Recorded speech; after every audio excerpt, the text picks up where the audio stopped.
ରାତି ଦିନ କେତେ ଲିପିଷ୍ଟିକ ଲଗେଇବା ଏ ସୁନ୍ଦର ଚେହେରାକୁ ଆଉ କେତେ ସୁନ୍ଦର କରିବା। ରୁହ ଭାଇ କାହିଁ ତ ମମି ଆମ ଶାଶୁ ମାଙ୍କୁ ଆଉ ଦେଖା ଯାଉନାହାନ୍ତି ତ। ବାପା ତ ବାଲକୋନିରେ ଅଛନ୍ତି, ମମି ତ ରୋଷେଇ ରୁମ ଥିବ ଆଉ। ତମ ବାପା କଣ ସାର୍ଟିଫିକେଟ ଦେଇଥିବେ ଆଉ ନୂଆ ବାଇକ୍ କିଣିବା।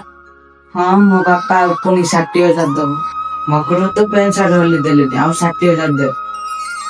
ଆଲୋ ମା, ବାପା ପାଇଁ ଟିକେ ଚା ଟିକେ ନେଇ ଆସେ। ସବୁବେଳେ ମତେ ଏକା କହୁଛ, ଯ ମୁଁ ନେଇକି ଆସି।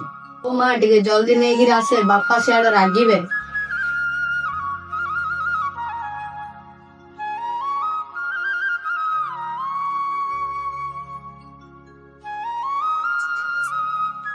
ହଡ଼ି ତମେ ଖାଲି ପେପର ହିଁ ପଢୁଥାଅ।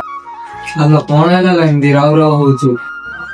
ଜୁଇଁ ଆସିକିରି 15 ଦିନ ହେଲାଣି, ତାଙ୍କ ଗାଁକୁ ଯିବା ନା ନାଇଁ ପଚାରୁନ, ତମେ ଖାଲି ପେପର ହିଁ ପଢୁଥାଅ। ଆରେ ମୁଁ କେମିତି ପଚାରିବି? ତମେ ଯାଇକି ଝିଅକୁ ପଚାରୁନ କେବେ ଯିବେ? ସବୁ କଥାରେ ମୁଁ ହିଁ ପଚାରିବି, ତମେ ଭଲ ମୁଁ ଖରାପ।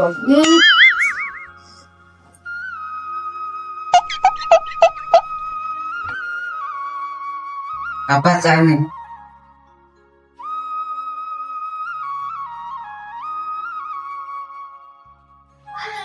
ହ୍ୟାଲୋ ମା, ଆସିକିରି ତ ଏତେ ଦିନ ହେଲାଣି, ଗାଁକୁ କେବେ ଯିବ? ମୁଁ କଣ ଜାଣିଛି, ତମେ ଝିଅକୁ ପଚାରୁନ, ମୁଁ ସେ ସବୁ କିଛି ଜାଣିନି। ଦେଖିଲ ନା, ଆମ ଝିଅ ଆମକୁ ହିଁ ଜବାବ ଦଉଛି। ହଉ ସବୁ ଛାଡ ସେ କଥା। ହଁ, ତମ ବେଲାରୀ ଝିଅଟା ତ, ମୁଁ ଏବେ ଯିବି ଜୁଇଁକୁ ପଚାରିବି।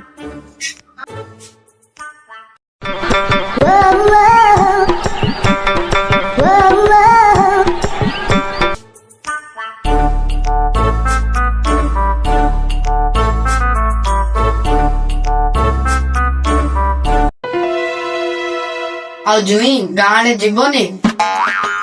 କାହିଁ କଣ ଲାଗି? ନାଇଁ, ଆସି ବହୁତ ଦିନ ହେଲାଣି ତ, ସେଥିପାଇଁ ପଚାରିଲି। କାହିଁ ତମ ଝିଅ ଆମ ଘରେ ଅଛି, ମୁଁ କଣ କହୁଛି? ଆରେ ସିଏ ପୁରା ବାହା ହେଇକିରି ଯାଇଛି। ଆଉ ମୁଁ କଣ କିଡନାପ ଆସିଛି? Oh, no, no, no, no.